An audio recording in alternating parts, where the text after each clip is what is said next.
Avant de nous lancer dans cette vidéo, je tiens à vous préciser que la chaîne et moi-même déclinons toute responsabilité en cas d'achat compulsif, en cas de souscription à une carte de bibliothèque, en cas d'invasion des librairies, en cas de craquage de PEL dans des piles à lire, passer d'un PEL à une PAL. Moi, je trouve que c'est un glissement sémantique qui peut être assez intéressant, mais ça n'engage que moi. Bref, si jamais, suite à ça, vous vous retrouvez complètement ruiné, mais que vous avez suffisamment de livres pour vous construire une nouvelle maison, ce n'est pas ma faute, et je décline toute responsabilité par rapport à cela. Vous êtes prévenus. Bref, bonjour à toutes et à tous, j'espère que vous allez bien, et je suis très heureuse de vous retrouver aujourd'hui dans cette vidéo où nous allons, vous avez compris, parler bouquins. Encore, vous allez me dire. Oui, sauf que là, on va vraiment parler bouquins, beaucoup bouquins. Bouquins, du coup, je ne sais pas. Bref, vous avez compris, on va parler livres. Asseyez-vous, prenez un biscuit, une tisane et on se lance. Il y a quelques temps sur Instagram, j'ai lancé, comme je le fais chaque mois, une foire aux questions. Donc tous les mois, c'est notre petit rituel. Vous me posez des questions et je réponds à celles auxquelles je peux répondre directement sur Instagram. Et celles qui nécessitent des réponses un petit peu plus longues, un petit peu plus abouties ou qui me semblent se plier un peu mieux au format vidéo, je les mets de côté pour une vidéo FAQ sur YouTube ou carrément pour une vidéo à part comme c'est le cas ici. Cette question, elle m'a été posée par quelqu'un dont j'ai complètement mangé le pseudo. Si tu passes par ici, tu te reconnaîtras.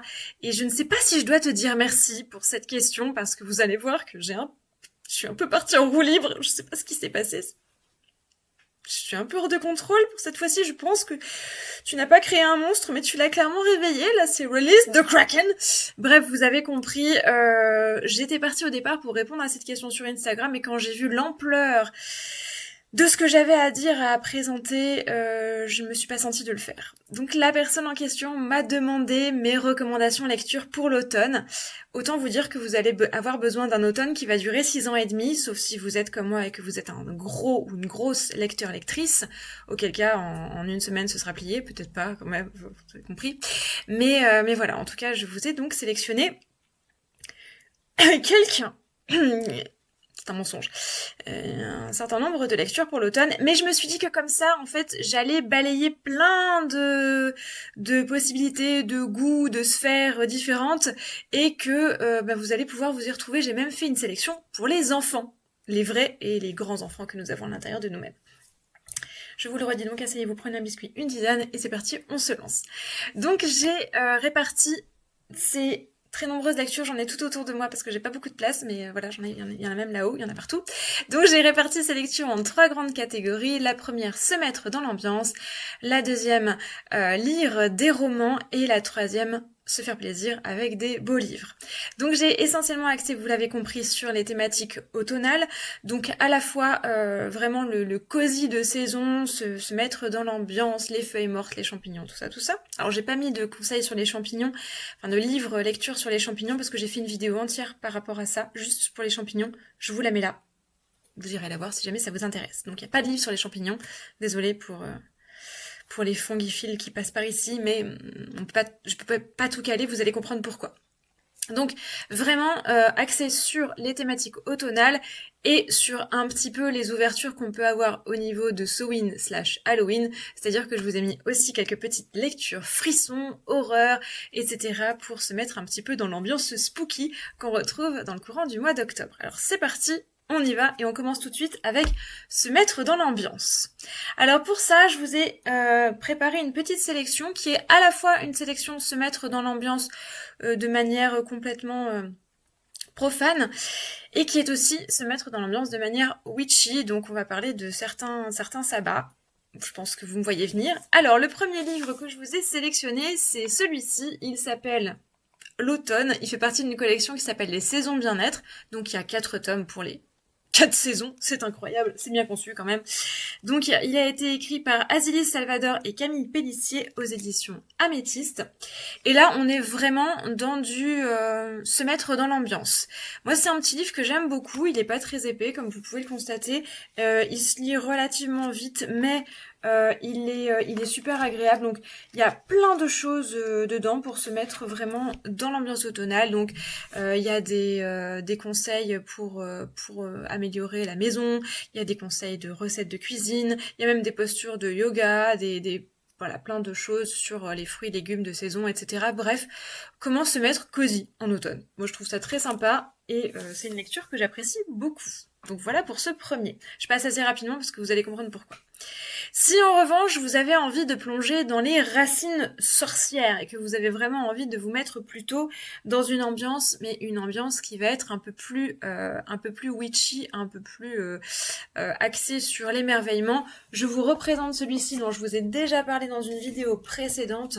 C'est l'Elfe éméride de Pierre Dubois et René Haussmann. Alors il est aux éditions Oebeke, je ne sais pas comment je suis censée le prononcer, Oebeke, bref, vous avez compris. Alors il existe, évidemment celui-ci aussi est techniquement en 4 tomes, même si les premières éditions étaient en 3 tomes, puisque la première fait automne-hiver, la deuxième était censée faire printemps-été, et puis bon, il s'est passé ce qui s'est passé, c'est-à-dire que l'illustrateur est décédé, donc elle a été faite en 2 tomes, ce qui fait qu'avec celui-ci en tout ça fait 3, mais elles ont toutes été réunies dans un tome unique, donc vous allez pouvoir retrouver des versions un petit peu différentes à chaque fois, mais ne vous inquiétez pas, le contenu est toujours le même. Donc c'est un almanach, je vous en ai déjà parlé, je m'attarde pas dessus, mais ça, enfin, pour se mettre dans l'ambiance automnale, c'est vraiment chouette, il y a plein de choses sur les plantes, sur les légumes, sur les légendes, les contes, c'est écrit par un véritable conteur qui a une plume qui est très agréable à lire, bref, c'est un petit enchantement, personnellement je l'aime beaucoup, donc voilà.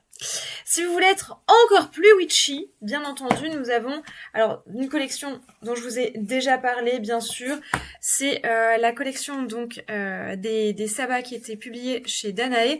Donc où on a un premier opus qui est consacré au sabbat de Mebon, donc qui est par Diana Reichel, et Diana Reichel aussi pour le second qui est sur Samhain. Donc ils sont vraiment très très bien, ils fourmillent d'idées, je m'étale pas dessus parce que je vous en ai déjà parlé. Et si vous voulez aller plus loin, bien entendu, je ne peux que vous conseiller encore une fois, j'en reparle parce que ce sont des perles et des bijoux, mais ça vous le savez déjà, la collection Grimoire des Sabbats, donc qui est écrite par Katie Oren Ferrella, que je salue en passant et qui est en plus un être humain vraiment chouette, en plus d'être une autrice de talent. Et voilà, ils sont formidables pour se mettre dans l'ambiance. Donc il y en a un sur Mebon, un sur Samhain. Il y aura toutes les saisons, enfin tous les sabbats. Pour l'instant, il n'y en a que 3, il n'y a que ceux-là et Yule, mais elle travaille activement à la suite. Si vous avez envie de préparer les sabbats, bien entendu, c'est formidable. Si vous avez envie de préparer les sabbats dans une optique un peu plus historique, reconstructionniste, et que vous avez envie d'ajouter des éléments qui viennent de l'Antiquité romaine, je vous conseille quand même un bouquin d'histoire. Oui, je ne pouvais pas faire une vidéo sans un bouquin d'histoire au moins, et évidemment, je ne pouvais pas faire une vidéo sans un bouquin d'histoire de Georges Dumézil, bien sûr, notre maître à tous. Donc évidemment, celui-ci pour moi c'est un incontournable, fête romaine d'été et d'automne, qui nous parle donc de tout ce que l'on sait sur les fêtes qui étaient célébrées dans la Rome antique par les Romains antiques en été et en automne. C'est hyper intéressant, on y retrouve beaucoup de ponts d'ailleurs avec certaines festivités qui font aujourd'hui partie de la roue de l'année ou même de nos habitudes. C'est là qu'on se rend compte que finalement célébrer les saisons c'est suffisamment intemporel pour être commun à de multiples peuples et de multiples panthéons. Bref, c'est hyper intéressant. Évidemment, ça se lit, c'est moins cosy que les lectures précédentes que je vous ai proposées, ça se lit avec un peu moins de fluidité, mais voilà, quand on est passionné d'histoire, c'est toujours très intéressant. Alors, celui-ci, évidemment, n'est plus édité, là, il est chez Gallimard, je crois, ouais. Mais vous pourrez le trouver sans problème en bibliothèque. N'oubliez pas que vos bibliothèques sont importantes, car patate avec les doigts sur les bibliothécaires et les libraires, ça va sans dire. D'ailleurs, j'en profite pour vous rappeler que si vous voulez acheter un livre, pitié, faites-le en librairie, faites marcher vos commerces de proximité, évitez d'aller dans les grosses antennes type Amazon, Fnac, Cultura, Leclerc Culturel, qui broie littéralement les commerçants indépendants et les véritables libraires qui sont de vrais passionnés et qui sont une espèce en voie de disparition et qui sont pourtant une espèce merveilleuse. Donc essayez autant que possible de les privilégier. Si jamais vous ne pouvez pas, vous n'avez pas de librairie vers chez vous, il y a des sites internet qui vous permettent de faire travailler les libraires indépendants, donc n'hésitez pas à piocher plutôt là-dedans. Je vous mettrai quelques liens d'ailleurs si jamais ça vous intéresse en barre d'infos. Et les livres qui ne sont plus édités généralement sont disponibles dans vos bibliothèques municipales.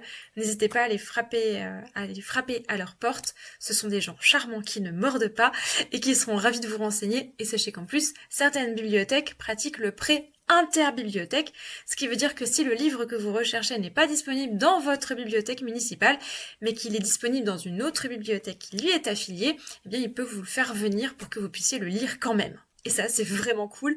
Et on est finalement peu nombreux à le savoir. Donc, j'en profite pour le rappeler, je vous le dis à chaque fois, mais on le rappelle jamais assez, faites travailler les libraires et les bibliothécaires, qui sont des espèces qu'on aime et qu'on salue en passant. Cœur sur vous.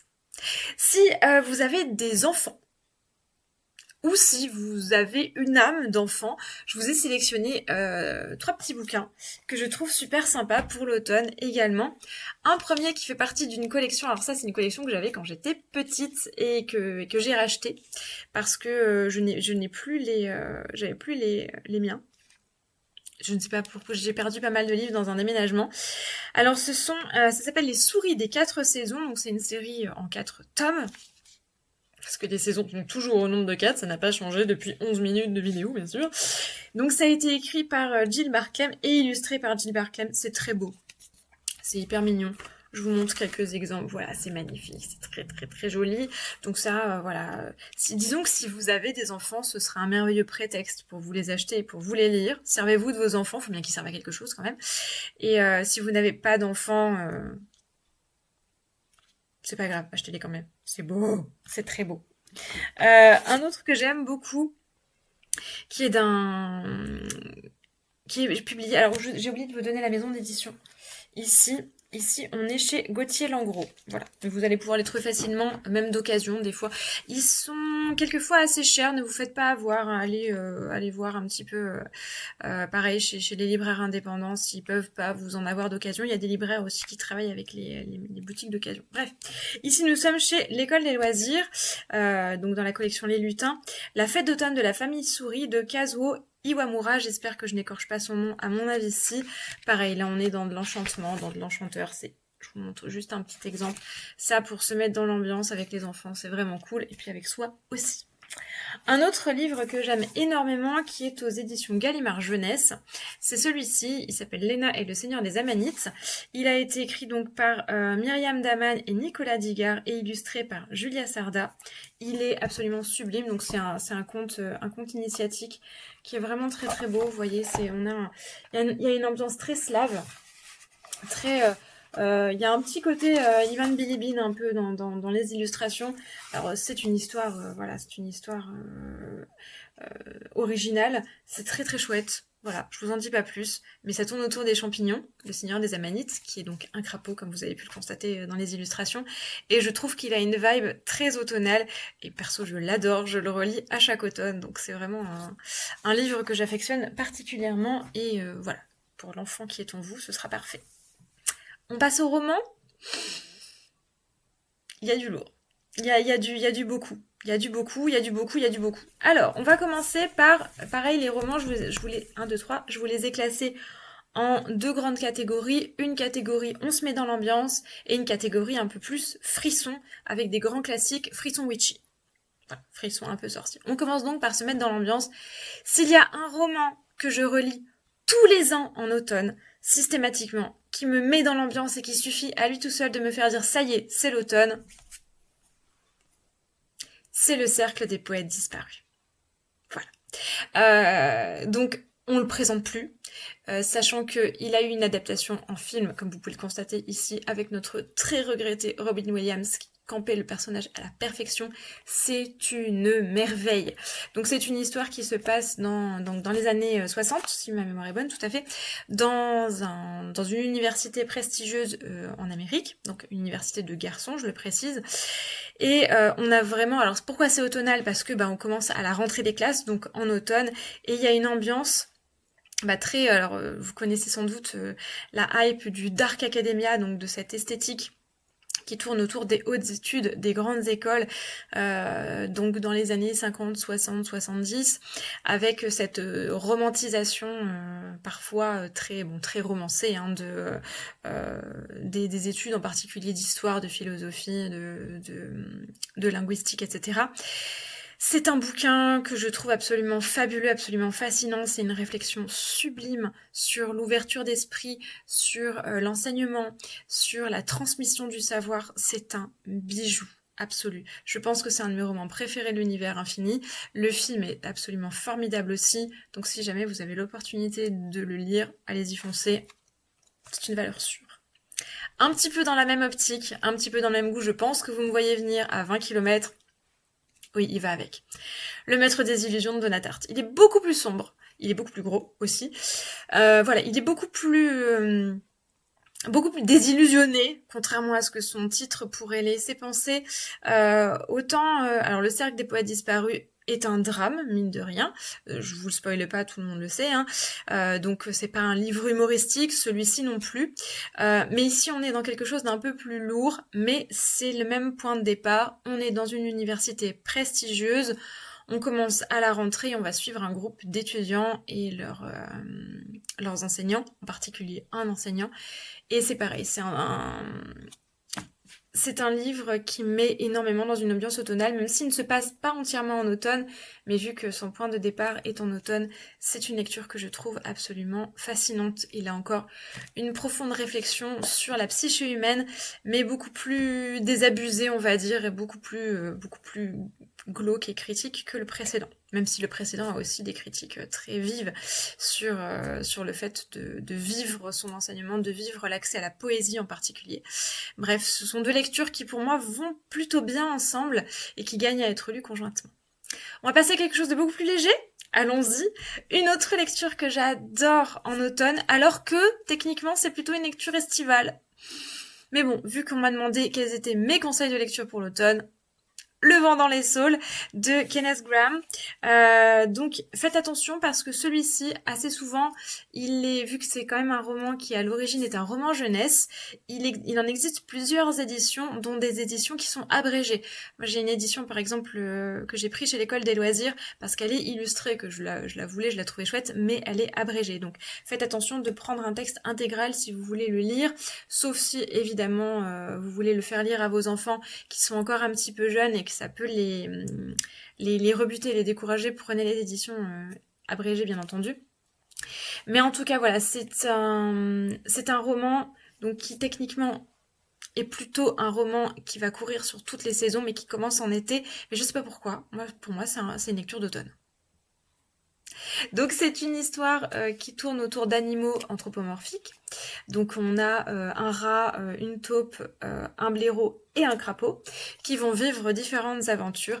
Là encore, on a une critique de la société, mais qui est plutôt douce, bienveillante et qui est plutôt amenée de manière... Il y a une certaine tendresse en fait dans ce livre et surtout c'est un bouquin qui est extrêmement poétique.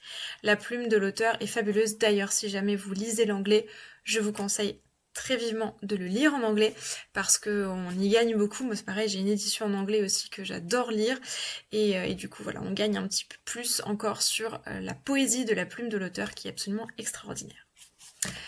On va passer à la France cette fois-ci avec une autrice que j'aime énormément. On reste dans de la littérature qui est soi-disant jeunesse, mais qui peut être lue en réalité à n'importe quel âge. C'est une plume que j'ai découverte moi quand j'étais très jeune et qui me suit depuis. J'ai lu absolument tout ce qu'elle a écrit. Je l'aime d'amour fou. C'est Malika Ferjouk. Malika Ferjouk, donc, c'est une autrice d'origine algérienne qui est donc française. Et celui-ci, bon, évidemment, vous avez compris, Sombre citrouille, c'est pour moi, pareil, une lecture d'automne dans laquelle je replonge tous les ans, systématiquement. Donc c'est une histoire qui se passe le 31 octobre, dans une maison de famille. C'est une histoire de famille où il se trouve que bien un matin, les enfants de la famille qui sont rassemblés pour l'anniversaire du grand-père, du patriarche, qui se tient donc le 31 octobre, font une découverte assez macabre, puisque dans le potager, en allant chercher des citrouilles, eh bien ils trouvent le cadavre d'un inconnu. Va s'en suivre plein de rebondissements. C'est un roman choral donc qui donne la parole à plusieurs personnages. On passe d'un personnage à l'autre en fonction des chapitres. Donc on a plusieurs points de vue.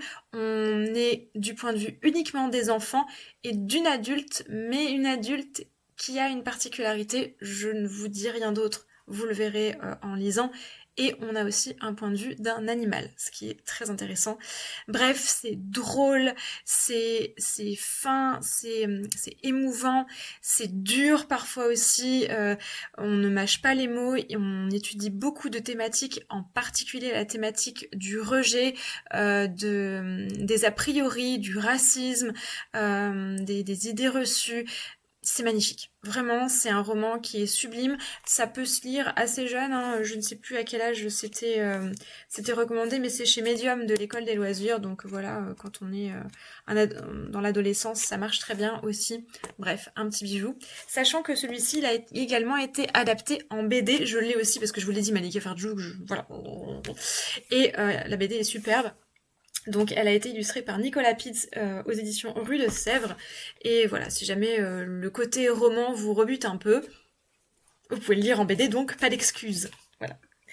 Toujours Malika Ferdjouk, autre roman que j'adore, qui fait partie d'une saga de 4 romans, donc une tétralogie. Je ne vous présente que le premier, puisque c'est une tétralogie saisonnière. On a un tome, un personnage, une saison. Ce sont donc 4 sœurs qui sont en réalité 5, mais seules 4 ont leur livre. La 5e est en quelque sorte la trame principale, la toile de fond, on va dire, autour de laquelle vont graviter les 4 autres, puisque ce sont des sœurs qui sont orphelines. Donc celle qui n'a pas son tome, c'est l'aînée, donc qui a un peu la figure de maman. Et donc on voit leur vie. Alors évidemment, chaque tome est centré essentiellement sur un personnage, mais on voit quand même tous les autres vivre leurs histoires également. Disons que on est un peu plus sur un personnage, mais on suit les 5 sœurs dans les 4 tomes. C'est absolument sublime. C'est une saga que j'adore. Je viens juste de la relire là parce que voilà, chaque automne je la relis, mais je la relis en intégrale, même si elle est 4 saisons, et on commence directement donc en automne avec la plus jeune des sœurs qui s'appelle Enid et qui a 9 ans. Et c'est pareil, on a toute la plume de Malika Ferdjouk qui est aiguisée, qui est drôle, qui est subtile, qui est poétique, qui est mordante, c'est tendre, c'est doux, c'est merveilleux. Franchement, cette saga, c'est merveilleux. Et très bonne nouvelle, elle a aussi été adaptée en bande dessinée. Alors moi, j'ai les éditions avec 2 tomes par bande dessinée. Donc ici, j'ai les 2 premiers tomes, donc Enid, là, et je suis à l'envers, Enid et Hortense. Donc elle a été elle a été publiée toujours aux éditions Rue de Sèvres, mais cette fois c'est illustré par Cathy Bord. C'est magnifique, c'est très fidèle évidemment au texte d'origine, et ça permet d'avoir l'image en même temps. Le dessin est absolument sublime comme la précédente. Donc voilà, là encore pas d'excuse, lisez Malika Ferdjouk. Lancez-vous, que ce soit en roman ou en BD, ou faites comme moi, lisez les deux parce qu'on ne se lasse jamais de Malika Ferdjouk. Cœur sur elle, parce que vraiment c'est une des autrices de ma vie et j'aime énormément ce qu'elle fait. On passe ensuite au roman frissonnant. Qui dit roman frissonnant dit grand classique de l'horreur. Est-ce qu'on peut parler grand classique de l'horreur sans parler de Stephen King? Oui, on dit Stephen. Va falloir vous y faire, je m'y suis faite, vous allez y arriver. Alors évidemment, n'importe quel bouquin de Stephen King peut rentrer, à mon sens, dans une lecture frisson. J'ai donc choisi de vous sélectionner mon préféré, voilà, de manière complètement arbitraire, que je peux lire en toute saison, mais la première fois que je l'ai lu, c'était un mois d'octobre, donc pour moi c'est une lecture d'automne, même si en réalité pas du tout. Il s'agit de Cimetière. Donc là, on est aux éditions Le Livre de Poche, qui publie pas mal de bouquins de Stephen King. Vous allez le trouver très facilement, il va être forcément dans votre bibliothèque municipale. C'est un racontable. C'est l'histoire d'une famille et d'un chat. Et il y a un drame. Stephen King, ça fait peur. Moi j'adore. Personnellement, ça fait partie pour moi de l'époque, de la grande époque Stephen King. J'ai un petit peu plus de mal avec ces dernières publications. Je vous avoue que je trouve que ça a tendance à tourner un petit peu en rond et parfois à partir dans des sphères. J'ai été extrêmement déçue du dernier, de Holly, pour lequel j'avais de grandes attentes et j'ai été très déçue. Bon, c'est pas un mauvais livre, mais il correspondait pas aux attentes que j'avais. Par contre, le King de cette époque-là, c'est un bijou. Ce que j'aime, c'est que on est beaucoup sur la psyché humaine et sur les obsessions. En particulier, ce livre-là se centre beaucoup là-dessus, sur le fait d'avoir des traumatismes, des images mentales qui tournent en boucle et qui sont là en permanence. Et c'est vraiment très réaliste. C'est hyper intéressant, on est mal à l'aise du début à la fin, on sait que ça va mal tourner, on le sait, mais on s'attend pas à ce que ça tourne mal de cette façon-là. Bref, c'est du grand Stephen King. Foncez, cimetière. Parlons grand classique. Très grand classique. Je vous ai sélectionné vraiment là des classiques de saison. Je ne vous ai pas sélectionné. Vous allez me dire, mais elle parle horreur, elle ne parle pas de Lovecraft. Non, je vous ai pas sélectionné de Lovecraft parce que j'arrive pas à savoir lequel est mon préféré. Peut-être qu'un jour je vous ferai une vidéo juste sur Lovecraft, mais pour moi c'est tellement dense que je voulais vous en sélectionner un, mais alors là, je pense que c'est les montagnes hallucinées, mais c'est trop difficile de me faire choisir. Et je sais qu'en plus, si je parle de Lovecraft, voilà, ça peut être risqué. Donc, pas de Lovecraft. Désolée à tous les fans de tentacules. Je fais partie de vos aficionados. C'est pas que l'envie n'était pas là, c'est que voilà, j'ai à la fois trop de choses à dire et vous avez compris. Bref, grand classique. Grand classique littérature horrifique / witchy. On commence, je pense, avec le classique de l'horrifique, Dracula de Bram Stoker.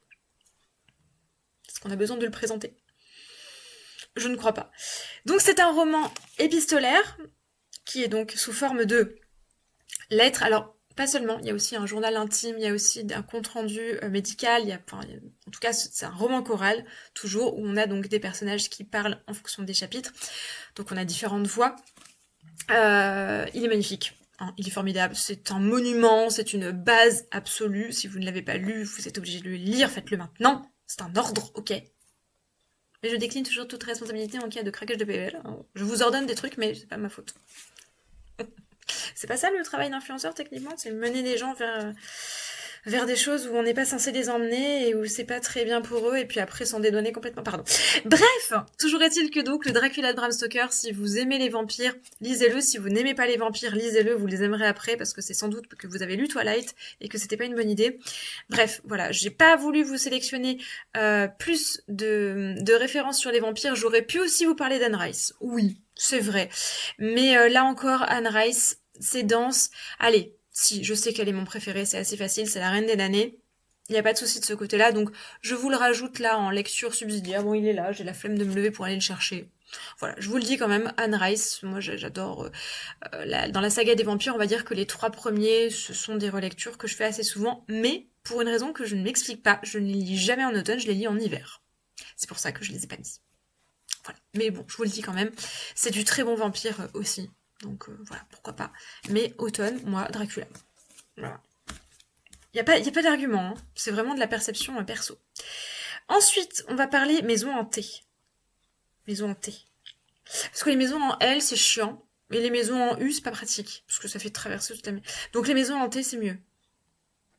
J'assume pas ces blagues. Bref, la maison hantée, Shirley Jackson.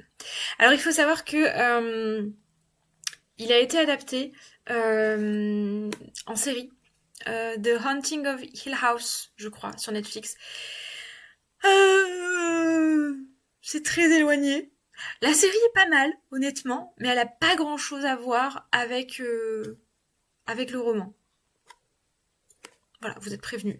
J'aime beaucoup. Donc c'est l'histoire de une maison hantée, hein, forcément, une très grosse maison hantée. Et donc, il y a un groupe de personnes, en fait, qui vont aller dans cette maison hantée pour enquêter, du coup, sur le phénomène de hantise. Et c'est leur histoire, voilà, tout simplement. L'ambiance est géniale. C'est un roman qui est très immersif. C'est très gothique, mais dans le sens 19e du terme, même si l'histoire ne se passe pas au 19e siècle, hein, mais on a un côté, c'est la hantise à l'ancienne, je l'aime beaucoup. Et je peux pas vous en dire plus parce que je vais vous spoiler. Il a une ambiance très particulière, celui-ci, qui est très, ouais, qui est très spooky. Bref, je l'adore. Je ne peux pas vous en parler sans vous parler de celui qui a inspiré l'autre saison de cette fameuse série. Donc, alors je ne sais plus. J'ai fait une petite. Je ne sais plus comment s'appelle la série. C'est The Haunting of quelque chose d'autre. Et ben je sais plus. Je ne sais plus quelle c'est. Et là il n'y a pas le. Il n'y a pas le. Donc c'est Le Tour d'écrou donc de Henry James. Là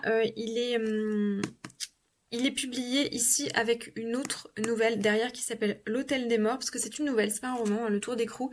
Et là, pour le coup, même chose, le livre est très très très différent de la série.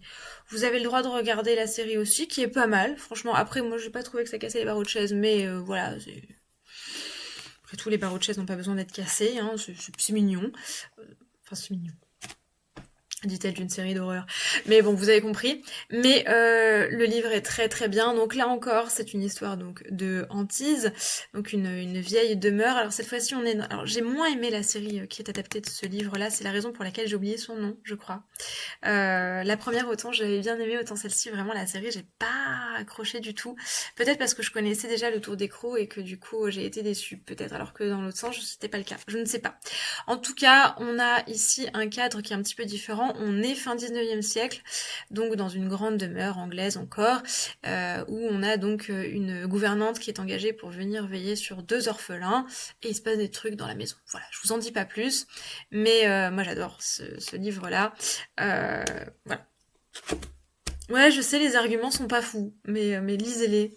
C'est très difficile de résumer un roman d'horreur ou un roman d'ambiance comme ça, parce qu'on va forcément spoiler quelque chose. Donc je préfère vous dire globalement le thème et que vous fassiez votre avis vous-même. Alors, on va passer à la thématique witchy, sorcière, un grand classique que j'adore. Pareil, qui a eu son adaptation en film qui par contre est un bijou. Le film est génial, foncez le voir. C'est Les Sorcières d'Eastwick, donc de John Updike. C'est génial. Franchement, ce bouquin.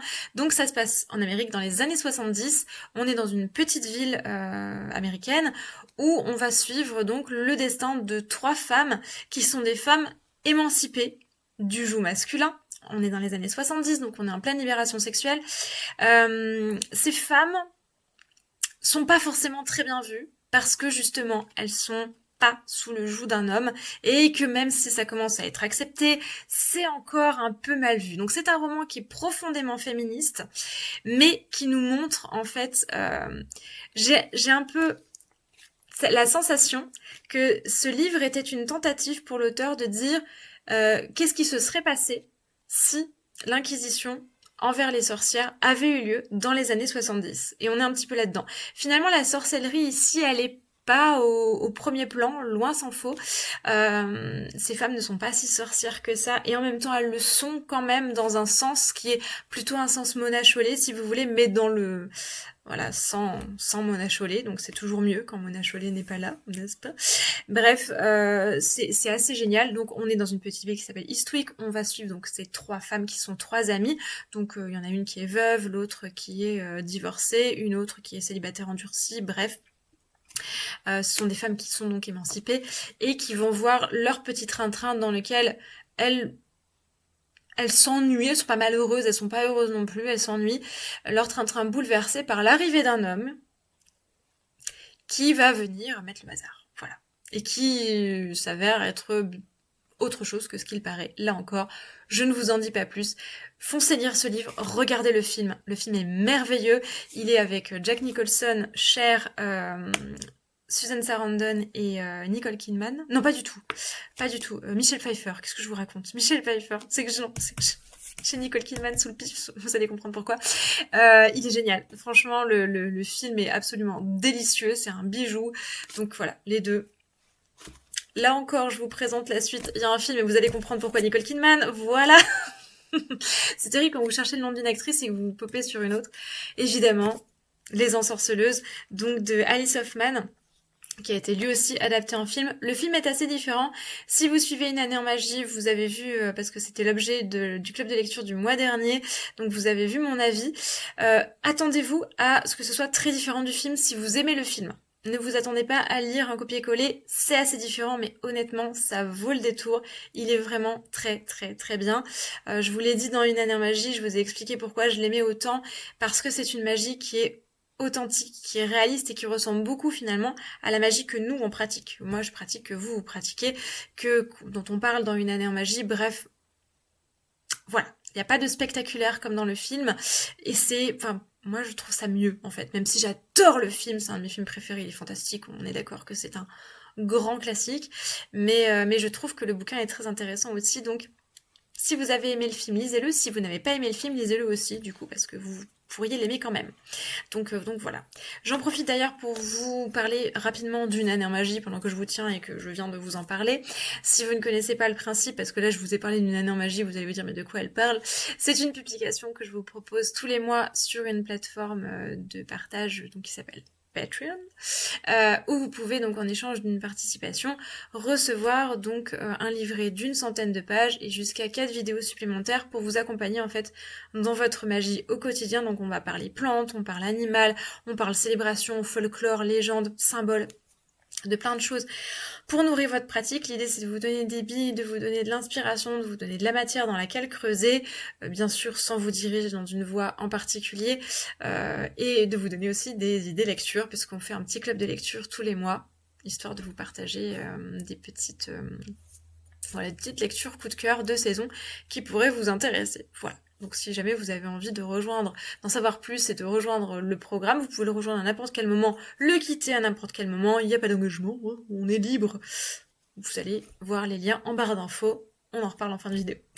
Toujours dans les grands classiques, toujours dans les choses où il y a un film qui va avec, celui-ci, voilà, je trouve que c'est une lecture formidable. Pour l'automne, La légende de Sleepy Hollow de Washington Irving, qui a été adaptée plein de fois d'ailleurs, en particulier 2 grandes adaptations cinématographiques, qui sont donc un dessin animé de Disney qui s'appelle Le Crapaud et le Maître d'école, sachant d'ailleurs que c'est un film qui est en 2 parties, et que qu'une des parties, je sais plus si c'est la première ou la deuxième, je sais jamais dans quel ordre c'est justement inspiré du Vent dans les Saules. Donc c'est un mash-up entre Le Vent dans les Saules et La légende de Sleepy Hollow, et bien entendu le film Sleepy Hollow de Tim Burton.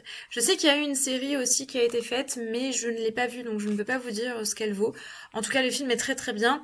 Il est assez différent du livre. En réalité, l'adaptation la plus fidèle, c'est l'adaptation de Disney, donc Le Crapaud et le Maître d'école.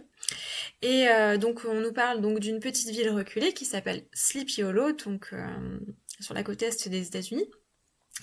Dans laquelle va débarquer un instituteur qui s'appelle Ichabod Crane, et il se trouve que il va se passer des choses étranges puisqu'on commence à voir un spectre inquiétant sous la forme d'un cavalier sans tête.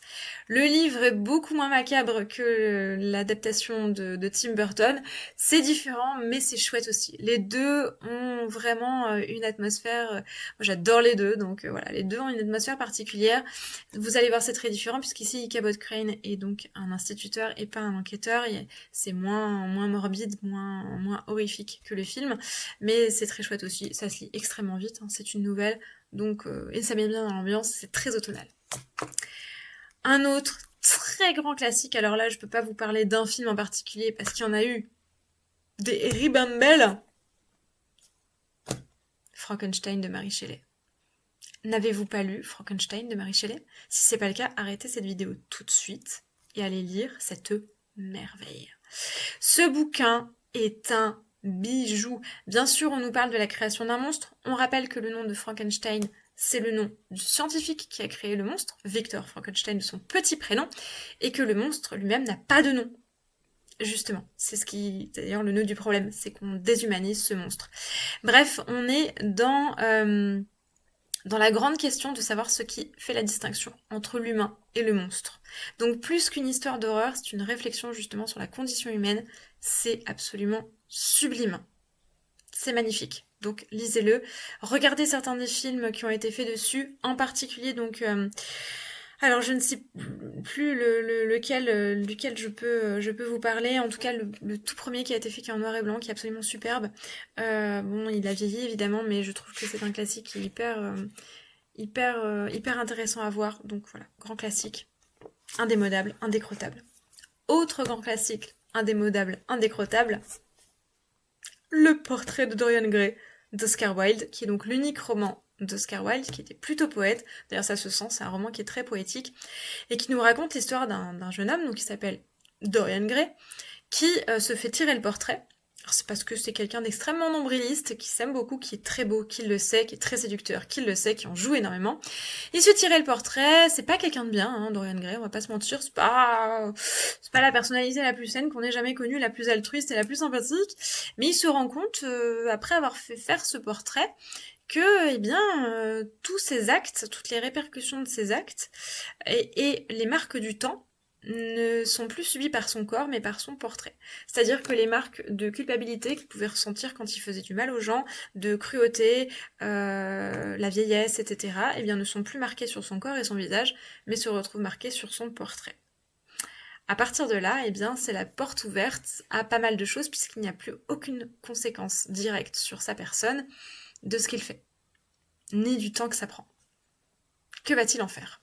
Vous aurez la réponse en le lisant. C'est génial, c'est magnifique. Là encore, je vous dis ça à chaque fois, je sais, mais là encore, c'est une profonde réflexion sur le rôle de l'image, en fait. À quel point l'image que l'on renvoie aux autres peut être importante et peut impacter nos décisions de vie, en particulier notre altruisme. Et c'est une vision assez grinçante, assez désabusée. Bon, Oscar Wilde a pas mal morflé au niveau regard des autres hein, dans la vie. Il en a souffert, ça se ressent beaucoup, et c'est une belle réflexion, et c'est toujours intéressant à lire. Et enfin, on va terminer les romans sur deux. Alors, je voulais en sélectionner qu'un, mais j'y arrive pas. Parce que j'adore Ray Bradbury. Donc, je vous ai sélectionné Le Pays d'Octobre, qui est un recueil de nouvelles de Ray Bradbury, avec beaucoup de fantastique, mais pas que. Enfin, il y a toujours du fantastique hein, chez Ray Bradbury, mais voilà, c'est des petites... Alors ce sont des nouvelles, hein, donc je ne vais pas vous le résumer, mais ça se lit très facilement du coup, puisque ce sont des petites histoires courtes. On peut les lire ponctuellement, lire une histoire par jour. Alors ça ne veut pas dire que c'est un truc que vous pouvez lire à vos enfants avant qu'ils aillent se coucher, parce qu'il y a quand même du lourd, hein, même si au départ c'était un auteur qui a été centré sur la jeunesse, en particulier sur le second que je vais vous montrer, mais... allez-y doucement avec vos enfants, quand même pas y aller, lisez-leur plutôt les livres que je vous ai présentés tout à l'heure. Personnellement, j'aime beaucoup. Il y a une grosse ambiance automnale, il y a beaucoup de nostalgie, il y a beaucoup de...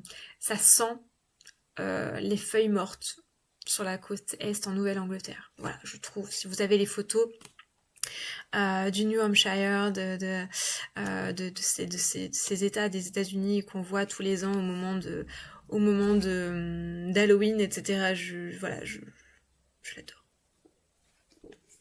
Et tout naturellement, je pense que vous l'avez vu venir, L'arbre d'Halloween, toujours de Ray Bradbury, qui là pour le coup est un roman assez court, ça se lit très vite, en plus c'est écrit gros, hein. Et donc ici, c'est une exploration sur la symbolique d'Halloween. Alors, cela dit, il est à prendre avec des pincettes parce qu'il a été écrit par un auteur américain. Donc dans les années, alors c'était Ray Bradbury, les 20e siècle. Je ne sais plus quand est-ce qu'il a été écrit celui-ci, mais toujours est-il que voilà, on est dans 1972, voilà, dans les années 70. Donc au niveau rigueur scientifique historique, c'est mort. Par contre, il explore beaucoup de thématiques d'Halloween et de mythes en lien avec Halloween. Donc en gros, on suit un petit garçon qui va fêter Halloween, qui va faire une soirée trick or treat, donc il se costume en squelette si ma mémoire est bonne, et il part avec ses copains faire la tournée des maisons pour avoir des friandises, mais un de leurs copains manque à l'appel. Voilà, je vous en dis pas plus, ils vont mener l'enquête, et leur enquête va les mener... ça me fait beaucoup penser à Dickens, dans un autre style, mais justement à The Night Before Christmas, j'ai perdu le nom français. Je crois que je l'ai jamais lu en français. Bref, où on nous raconte l'histoire de Scrooge, vous savez, qui rêve et qui voit le fantôme des Noëls passés, des Noëls présents, des Noëls futurs. Alors évidemment, ça n'a rien à voir parce que là, on est avec des enfants et pas avec un vieux grigou qui doit apprendre la vie. Mais on a cette idée en fait de voyager entre les mondes au fil de l'histoire, etc. C'est assez spécial, je vous préviens tout de suite. Personnellement, j'ai adoré. Après, je sais qu'il y a pas mal de gens qui ont été déçus, mais voilà, j'aime beaucoup, voilà, j'aime beaucoup cette façon de voir les choses au travers d'une espèce de voyage temporel, spatial, à la recherche à la fois de leur ami disparu et de l'esprit d'Halloween. Moi, j'adore. Voilà, donc ça met bien dans l'ambiance. Voilà pour les romans. Je les remets en espérant que je ne vais pas tous les faire tomber par là. Et on va terminer. Promis, après je vous laisse tranquille, parce qu'on fait déjà 44 minutes. On va terminer avec les beaux livres. Je vous en ai sélectionné 6. Qui sont assez orientés au niveau des auteurs et illustrateurs. Vous allez voir, je ne suis pas sponsorisée, mais je pense qu'il y en a beaucoup d'entre vous là qui sont en train d'être en PLS et de se dire ça fait 45 minutes qu'elle nous parle de lecture d'automne, de Spooky, de saison, elle a même pas parlé d'Edgar Allan Poe. C'est parce qu'il est là, Edgar Allan Poe. Edgar Allan Poe, je vous en parle dans des bouquins illustrés parce qu'ils sont magnifiques. Alors bien sûr, Edgar Allan Poe, vous pouvez lire absolument tout, bien sûr. Je vous ai sélectionné les 2 tomes des Contes macabres qui sont donc parus aux éditions Soleil et qui sont illustrés par Benjamin Lacombe, dont j'aime beaucoup la patte, le travail, le graphisme, etc. Donc là, on est clairement dans de l'horrifique, on est dans une ambiance très torturée. C'est du Stephen King avant Stephen King, hein. On sent la patte de toute façon d'Edgar Allan Poe chez King.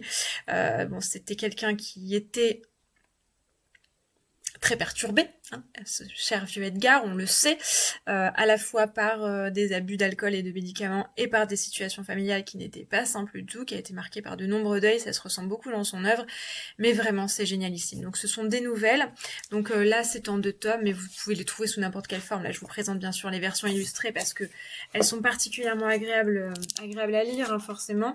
Je vous en montre un petit exemple, allez, au pif.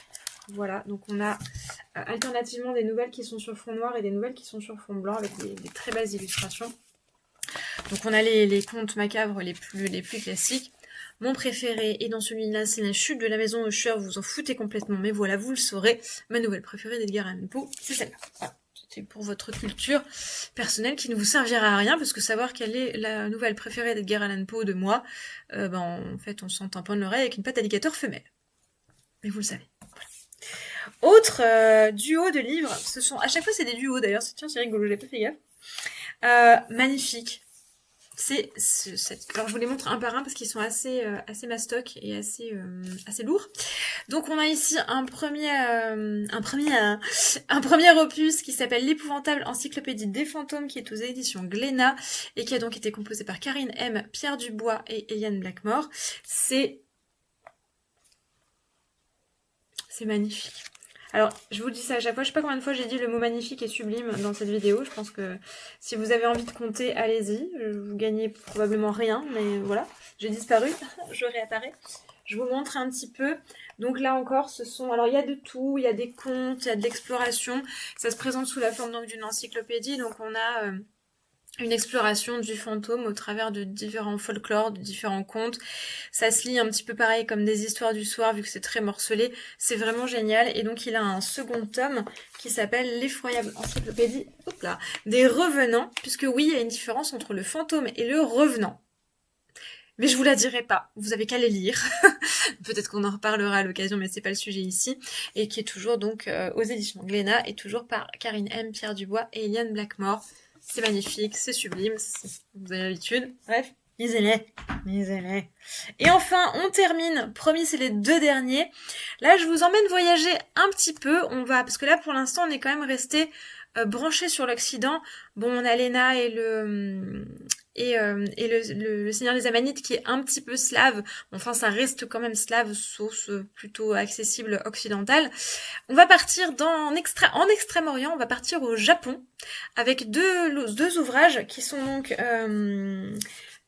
eux aussi illustrés par Benjamin Lacombe, mais qui ont été écrits par Lafcadio Hearn et qui s'appellent, donc ils sont aux éditions Soleil toujours, et qui s'appellent donc Histoire de fantômes du Japon. Pareil, alors ça c'est un bijou, alors déjà vous voyez le petit coin toilé, là, le dos toilé. S'il vous plaît. Je vous montre un petit peu l'intérieur toujours avec, voilà, avec des illustrations. Donc on a des histoires de fantômes, mais cette fois-ci japonais. Je trouve ça très intéressant parce que la mythologie et le folklore japonais sont quand même très différents de la façon qu'on a d'appréhender les fantômes en Occident, et du coup de coupler ce genre de lecture avec les lectures précédentes par exemple, je trouve ça super sympa. Et donc il y a un autre opus qui s'appelle Esprit et créatures du Japon. Alors il y en a plus que ça en réalité, moi j'ai que ces deux-là, et comme ils sont un peu centrés voilà sur les créatures, les fantômes, spooky, etc. Je trouve ça intéressant d'en parler à ce moment-là. Et pareil, c'est des lectures que je refais tous les ans en période automnale. 50 minutes pour vous présenter mes bouquins. Vous voyez pourquoi j'ai pas répondu sur Instagram? Et vous voyez pourquoi j'ai mis un petit disclaimer pour au cas où vous auriez envie de faire des achats compulsifs. C'est pas ma faute. Je m'arrête là. J'en aurai d'autres à vous présenter, bien sûr, c'est loin d'être une liste exhaustive, mais voilà en tout cas mes lectures favorites pour la période de l'automne. J'espère que cette vidéo vous a plu, vous aura donné envie de lire. Sentez-vous libre et sentez-vous invité à partager vous-même vos coups de cœur lecture et vos recommandations de lecture d'automne, vos lectures préférées pour cette saison dans les commentaires. L'espace est là pour ça et il s'y prête particulièrement bien du coup, parce que là je pense que on a moyen d'étoffer encore plus cette liste pour encore plus pousser les gens à la consommation. Enrichissez vos libraires autant que possible. Faites du bien à vos bibliothèques. Lisez. Regardez les films. Prenez le temps de savourer l'automne et j'espère en tout cas que tout ça vous aura plu. Si c'est le cas, n'hésitez pas à laisser un j'aime à la vidéo, à la partager autour de vous à des gens qui aiment lire ou qui pourraient trouver un petit bonheur, une petite inspiration dans cette liste-là. Laissez un commentaire si vous avez envie de partager des lectures avec les autres abonnés de la chaîne, ou même juste pour faire un petit cœur et tordre le cou à l'algorithme, ça fait toujours plaisir. Et bien sûr, si vous voulez me soutenir, vous avez l'opportunité de me laisser un petit pourboire sur Ko-fi, ou comme je vous le disais tout à l'heure, de rejoindre le programme Une année en magie, où on parle magie tous les mois, on parle de conseils de lecture, mais on parle aussi d'une manière d'enrichir votre pratique quotidienne, avec donc un livret d'une centaine de pages chaque mois, et jusqu'à 4 vidéos supplémentaires pour encore plus de mois tous les mois, si les vidéos de 50 minutes ne vous ont pas encore dégoûté de ma trombine et de ma voix, qui peut être insupportable. Bref, je vous souhaite un très bon automne, puisque c'est aujourd'hui. Oui, je sors cette vidéo sur les conseils de lecture d'automne, le jour de l'automne, c'est magnifique. Enfin, si vous regardez cette vidéo en 2024, bien sûr, sinon ça marche pas. En tout cas, je vous souhaite un très joyeux équinoxe d'automne, un très joyeux Mébone si vous le fêtez, une très joyeuse journée si vous ne fêtez rien de tout ça. J'espère que vous allez prendre un grand soin de vous à cette occasion. En attendant la prochaine vidéo, portez-vous bien et surtout, plus que jamais, restez magique. À très vite. Bye.